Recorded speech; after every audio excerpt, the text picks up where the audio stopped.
Happy Cinco de Mayo, everyone. Welcome to The Play. I'm Dave Morris. Let's look at today's headlines and stories that will make headlines tomorrow. First up, a follow on the Logan County wildfire from yesterday. A 56-year-old man has died as a result of the controlled burn that got out of control. And around 1,000 residents were evacuated because of the fire. Over 2,400 acres burned in Logan County. Roughly, yes. It's still fairly contained. It may have dropped down a little bit. We've had some flare-ups on this west perimeter, but our area of concern, as it's been from the origin, is really the north side of this fire. With the winds picking up and the temperatures coming up, humidity's dropped on us this afternoon. We have had some fire behavior break out on the north end, and we've got crews addressing that. Yeah, same advice as last night. If we need to make evacuations, we'll get law enforcement in and we'll get you guys notified to get that word out. We're still kind of playing it by ear. We haven't had the extreme behavior that we had yesterday. We have had flare-ups, but it is not near what we had yesterday. Thank you, Chief. And video from our Greg Singleton there.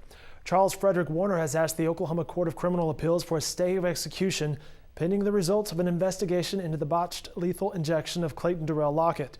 An autopsy and an investigation into what happened that night are underway. State officials say the investigation is likely to take months and no executions will be performed until they are completed. In lighter news, some assignments are tougher than others around here.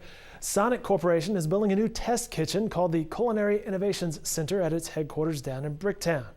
The Oklahomans' Brianna Bailey took one for the team today, taking a tour of the kitchen with their head chef. They offered this as an exclusive to the Oklahoman in advance of a groundbreaking they will hold Tuesday afternoon, and our Grayson Cook graciously manned the camera for this story. More tomorrow. Also in business news, Steve Lackmeyer reports Susan and Hank Binkowski are planning to make their new grocery at Northeast 23rd MLK an uptown market. There's also talk of a national retailer and a medical facility to locate in that shopping area, which will also include housing and a public space as part of the development. All right, in sports, it was Media Day out at Oak Tree. That's where the U.S. Senior Open will be played later this summer. Our Mike Baldwin and Greg Singleton hit the golf course this afternoon for that story and caught up with 4 Oak Tree boys to talk about playing on their home course. Again, that event, July 10th through the 13th. And finally, the Thunder opens round 2 of the NBA Western Conference playoffs by hosting the LA Clippers tonight. That game's set to start around 8:30 p.m. down at Chesapeake Energy Arena. We caught up with Kevin Durant earlier today at the Thunder's shoot-around and Chris Paul at the Clippers shoot-around. Film, going over their sets, going over their personnel, figuring out what we have to do on offense, and just trying to learn their tendencies. It's kind of a quick turnaround. Of course, the outside world knows it's a sexier matchup. With the Chris Pauls and the Blake Griffins and the dunks and all that type of stuff, and the matchups. But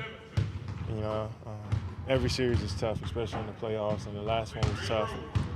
Their last series was tough as well. So we try not to overlook it and just know that they're gonna come in here, trying to get a W and fight us, all the way into the end. Man, I always say this about Oklahoma. I always have a special place in my heart. It's where I won Rookie of the Year. Played my first 2 years. This is where I started to become a professional. So once they throw the ball up, it's basketball. It was fun. I loved it here. It was exciting. The fans were unreal. I was telling somebody I had a basketball camp after my rookie year here. Had like 450 kids and stuff like that. So it was a great time here. It'll be a great series as well. That game tonight at 8:30 p.m. you can watch on TNT if you can't make the game. Speaking of Kevin Durant, no telling how many times we're going to see that Framley commercial, huh? You can also follow our coverage online tonight at newsok.com. More on these stories in upcoming editions in the Oklahoman. Have a great night, everyone.